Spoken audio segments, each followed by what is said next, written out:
Good morning, good morning, good morning mga ka-showbiz. Para sa ating balitang showbiz sa araw na ito, Kathryn Bernardo, deadma lang sa nagsasabing mas maganda at sexy ang bagong girlfriend ni Daniel Padilla.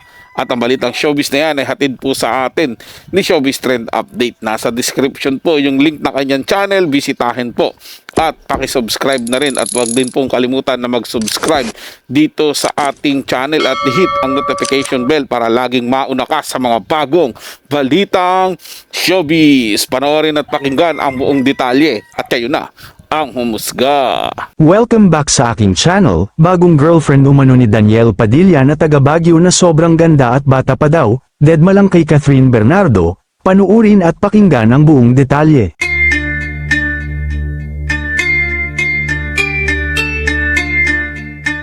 Tila dinidikit na naman nga ng mga netizens lalong-lalong na ang mga tagahanga ni Daniel Padilla ang pangalan ng kanyang ex-fiancé na si box office queen na si Kathryn Bernardo dahil sa napabalitang bagong girlfriend ngayon ng aktor.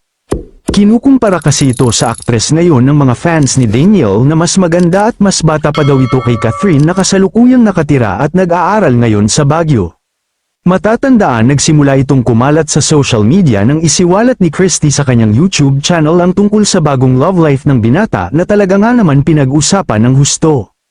Kaya naman kasabay ng pagsisiwalat ni Christy ay agad na idikit ang pangalan ni Kathryn dito at naikumpara pa ng mga netizens sa bago ng kanyang ex na si Daniel.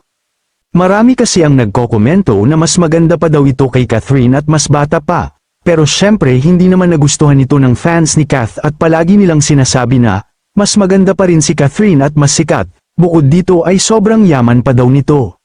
Wala naman naging reaksyon si Kathryn sa napapabalitang bago ngayon ni DJ, kaya naman nangangahulugan lang ito na deadma na kay Kath kung sino man ang bago ng kanyang ex, dahil masaya na ngayon ang dalaga sa kung anong meron siya na sobra-sobra pa nga. Samantala, matatandaan naman na, napabalita rin at mismong si OG ang nagkumpirma na may bagong pag-ibig na rin si Kathryn Bernardo. Ito'y walang iba kundi ang mayor ng Lucena City na si Mark Alcala. Ayon kay OG ay nakaraang taon pa daw naging karelasyon ito ni Kathryn. Well, nakikita natin na parehas naman silang masaya sa bago nilang mga karelasyon. Kaya naman wala nang dahilan pa, na manggialam sila sa isa't isa, di ba? Siguro ang ibang fans na lang nila ang hindi pa makamove on. Kaya palaging idinidikit ang pangalan nila dalawa. Kayo mga ka-showbiz, anong masasabi nyo sa ating showbiz topic ngayon? Tama po yun mga ka-showbiz, no? Na hayaan natin sila kung sino man yung pipiliin nila at kung sino man yung karelasyon nila. Bilang tayong mga tagahanga ng mga artistang ito, dapat maging masaya na lang po tayo. Kung ano man yung nagpapasaya o yung mga desisyon sa buhay ng mga ating iniidolo o ating sinusuportahan. Kung masaya sila sa ibang tao na ito yung pinili nilang mahalin, ito yung pinili nilang makasama, bilang mga sumusuporta, dapat suportahan din natin yung kanilang mga desisyon. Doon po sila masaya mga ka-showbiz Hindi po ba? Hindi po natin dapat na pangunahan sila o dapat pang mag-away-away tayo patungkol dito sa mga relasyon nila. Kasi sila nga po deadma lang sa karelasyon nila o kung sino man yung partner nila ngayon. Di ba?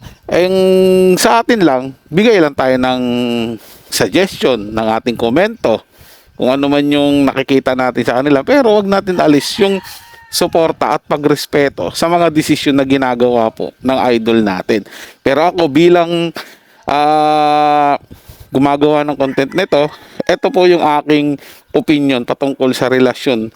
Di umano sabi ni ni OG Diaz na may karelasyon na ni Kathryn Bernardo yung mayor. Ako para sa akin, ito'y para sa akin lang mga ka-showbiz na dapat hindi talaga pumatol si Kathryn Bernardo sa mga politician. So kasi wala ang hindi ko po sila minamaliit or anuman. Ang sa akin lang po pagka sinabi mo kasing politician, parang parang sinabi mong pulis yan, matulis. Ganyan din ng politician 'di ba? Parang mahuhulas lang po ayoko pong mga ka-showbiz pero yun lang yung nakikita ko. Bagay, kung ano po may gusto ni Kathryn, go lang po. Si Daniel Padilla, isa din yan sa mga sinusuportahan ko kasi Katniel fans din po ako mga ka-showbiz kaya ako suporta lang sa kanila at ganoon din sana tayo, suportahan lang din natin sila sa anuman mga magpapasaya sa kanila. Para sa mga bagong balitang showbiz, tutok lang dito sa ating channel at ugaliing mag-subscribe at hit ang notification bell para laging mauna ka sa mga bagong balitang showbiz.